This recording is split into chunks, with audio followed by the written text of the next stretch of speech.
I usually like to start these talks by giving you some idea of the problems we face when we talk about smoke control in buildings. But by showing you, and I'm going to do that by showing you a couple of photographs. That was a test fire set up many years ago at the old fire research station in Boreham Wood on a piece of wrecking which was 2 square metres in area, and burning the sorts of packaging material which we find, which gets its way into many of our houses and many of our homes.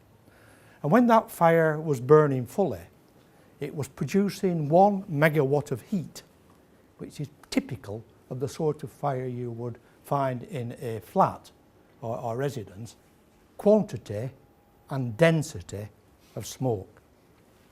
And our job as smoke control engineers is to keep that smoke out of the lungs of the escaping occupants for long enough to allow them to vacate the building. And that's the size of the problem we have. Thank you, Ed. And we have 2 methods at our disposal of doing that. Natural methods, using smoke shafts, vertical shafts up the building, and vents, ventilators in the sidewall into the shaft, and powered methods, pressurisation and depressurisation, sometimes referred to as ventilation. And both those methods are contained in Approved Document B. They're allowed by Approved Document B, but Approved Document B doesn't make any recommendation as to which one you should use. So often the cheapest gets used in that case. So we're going to, thank you, Ed. So we're going to look at that question: which is the best method, which is the best, most reliable method, and which is the best method for existing, to be installed in existing high-rise buildings. We've jumped one.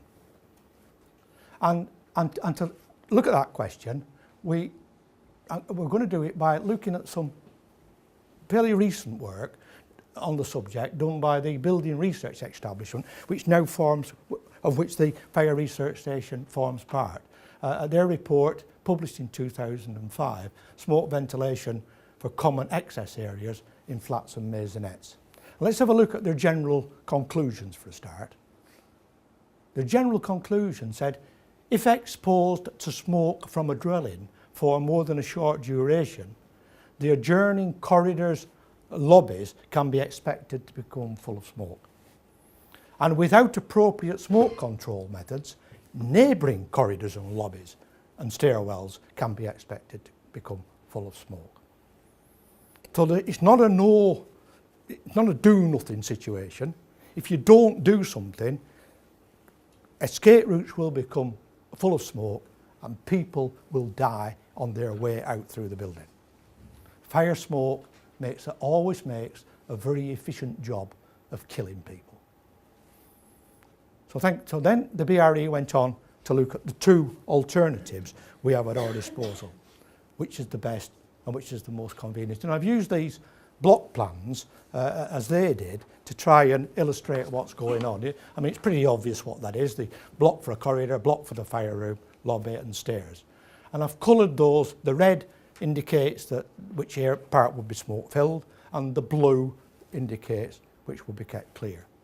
And the BRE in natural venting looked at 2 or 3 alternatives: sidewall vents at every level at the end of the corridors, if that is possible; sidewall vents at every level coming out from the lobby, if that is possible; and what is more common in buildings is a vertical smoke shaft up the building with vents being exhausted into the smoke shaft. And that vertical smoke shaft in a natural system is specified in Approved Document B as having to be 1.5 square metres in area.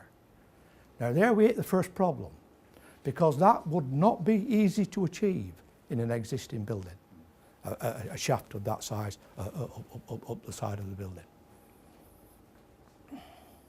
But you can see from that the whole object of this system is actually to keep the stair clear of smoke, keep the vertical part of the escape route clear of smoke. And the BRE report concluded on that. Thank you. And this is where they concluded. Ignoring adverse wind and building stack effects, natural venting via either the window vents or into a vertical smoke shaft can protect the stair very well, albeit at the expense of leaving the corridors and lobbies smoke-filled. Ignoring adverse wind and stack effect. Now, what does that mean? Thank you, Ed. All natural venting systems, whether smoke venting or even natural venting systems, plain venting systems, rely on their operation on two forces. One is buoyancy, the difference in density between the air inside and outside the building, sometimes known as stack effect. And the other is wind effects, negative, particularly negative pressure produced by the wind as it passes a vent. The trouble is that both those forces are variable in any situation and therefore unreliable. The wind, certainly in a built-up area, is as likely to produce positive pressure at the outlet of the vent rather than negative pressure.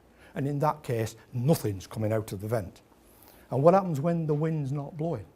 There's nothing happening. It's like the wind turbines, isn't it? You know, they're all right as long as the wind's blowing.